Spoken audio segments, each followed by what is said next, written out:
Assalamualaikum warahmatullahi wabarakatuh.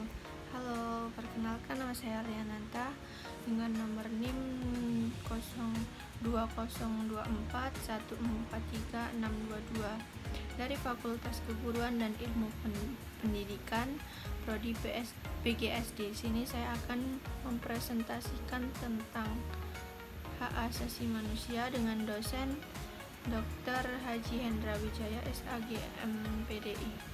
Materi yang akan dibahas yaitu 1. Konsep-konsep dan sejarah perkembangan HAM. Yang kedua, instrumen HAM dan lembaga-lembaga HAM nasional dan internasional. Yang ketiga, bentuk-bentuk pelanggaran HAM. Yang pertama, konsep-konsep dan sejarah perkembangan HAM. Apa sih pengertian HAM? Berdasarkan Undang-Undang Nomor 39 Tahun 1999, hak asasi manusia adalah seperangkat hak yang melekat pada hakikat dan keberadaan manusia sebagai makhluk Tuhan Yang Maha Esa, dan merupakan anugerahnya yang wajib dihormati, dijunjung tinggi, dan dijunjung oleh negara, hukum, pemerintah, dan setiap orang demi kehormatan serta perlindungan harkat dan martabat manusia. Sejarah perkembangan HAM. Secara historis, terjadi perubahan HAM secara konseptual maupun HAM sebagai suatu aturan yang dikeluarkan oleh negara yang mempunyai kekuatan mengikat dan memaksa. Secara konseptual, terdapat dua paham berkenaan dengan HAM, yaitu universalisme dan partikulisme. Kedua konsep ini cenderung ditempatkan secara diametral. Secara historis, gagasan tentang HAM banyak dihubungkan dengan pengalaman sejarah masyarakat barat. HAM merupakan unsur utama negara hukum karena merupakan keharusan bagi penyelenggara HAM untuk melindungi HAM. Pemerintah yang demokratis harus menempatkan pelindungan HAM sebagai salah satu tujuan penting yang tidak dapat diabaikan. Yang kedua, instrumen HAM dan lembaga-lembaga HAM nasional dan internasional.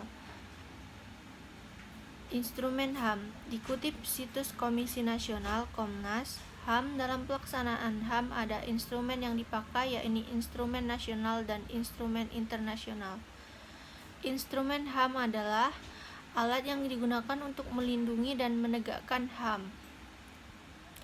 Contoh lembaga-lembaga instrumen nasional berdasarkan UUD 1945 beserta amandemennya. Yang pertama yaitu TAP MPR nomor 17 atau MPR atau 1998. Yang kedua, Undang-Undang Nomor 39 Tahun 1999 tentang Hak Asasi Manusia.